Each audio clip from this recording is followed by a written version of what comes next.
Okay, so this week I'm going to cover drapery in the first session, and then after the big break we're going to cover the way you get features on the face. I'm going to give you some little tricks to line up features for the ideal case, and I'm going to give you some examples. Okay, with drapery there's two things you got to remember. One, that the drapery has to follow the form, and it has to obey the laws of gravity. So what do I mean by that? I'm going to give you an example I've done before, but I'm going to put clothes on the example. And I'm going to show you what I mean by both following the form and obeying the laws of gravity. For instance, remember one of my favorite cases. Remember this one? Okay, so let me fill in a little bit. Hands on the head, forearm, shoulder. You notice I'm almost drawing a nude figure.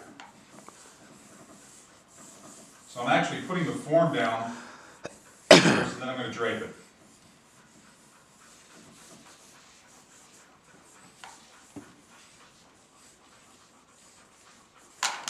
Okay.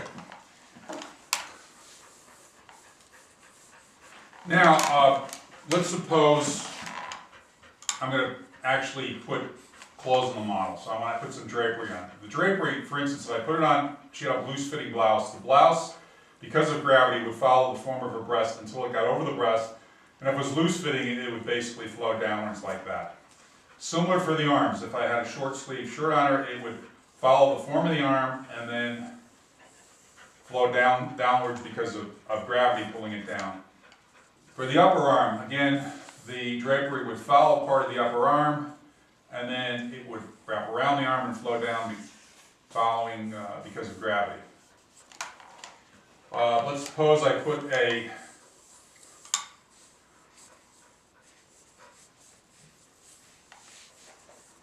skirt on her, like a sort of a mini skirt, but sort of a flowing skirt. And suppose it came slightly, it would follow the upper leg and then roll around, and then because of gravity flow down.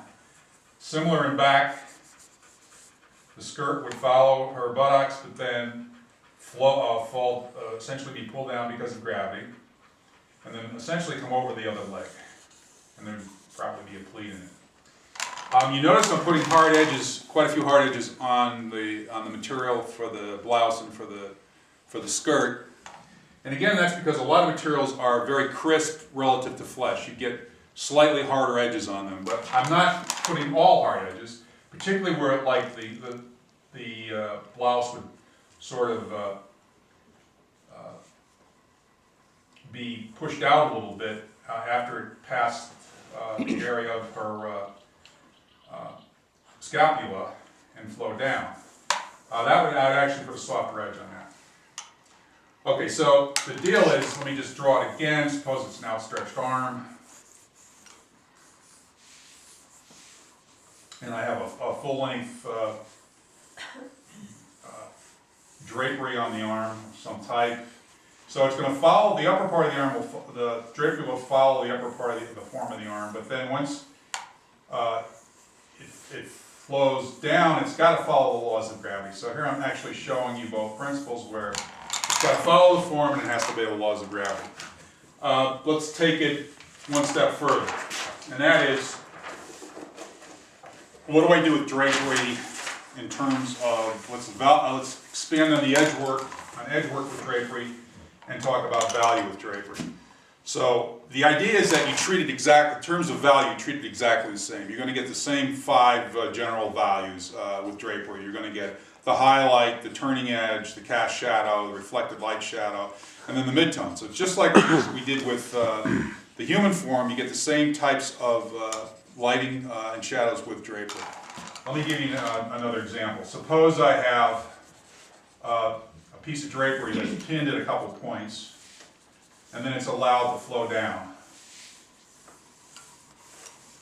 Okay? And suppose that where it's pinned here, it basically has a sort of a crease in it, where it goes up and over, and then it hits a valley on this side. And again, suppose my lighting is coming from above and from the left. I get the same value pattern that we talked about a couple weeks ago with the ball and with the human forms and that. The highlight would be on this side, and then I go through some midtones, and then I hit the turning edge as the fold turns away from the light. I get a turning edge, and then as it went down further into the trough, I get some reflected light. I get actually light being reflected back into the fold from the trough. And then I'd actually get a cast shadow in the trough from the fold itself, which would be, again, the darkest dark, with initially a very hard edge. So, and again, as I move away on the other side from the light, I have a mid-tone once I got away from the area that was essentially being directly lit. So I'm essentially playing the same game with the value patterns as we talked about. And again, you can use anywhere from 4 to 6 values to make it convincing. Now, like I said with the drapery, I'd actually put, particularly, it depends on the material. Of course, with silk, I'm not going to have hard edges, but with linen, a lot of linens and certain cottons and polyesters, you'll have hard edges relative to any flesh that's exposed, where the flesh is not near a bone in my arm or my fingers or my knees or something like that.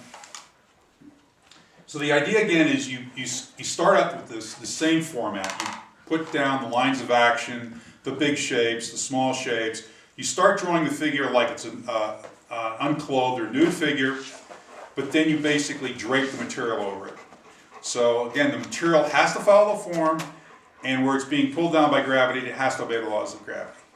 Okay, so now Diane's going to do 12 quick ones for us, and it's going to be with drapery. Okay, Nick, cut it. Well, part of it's going to be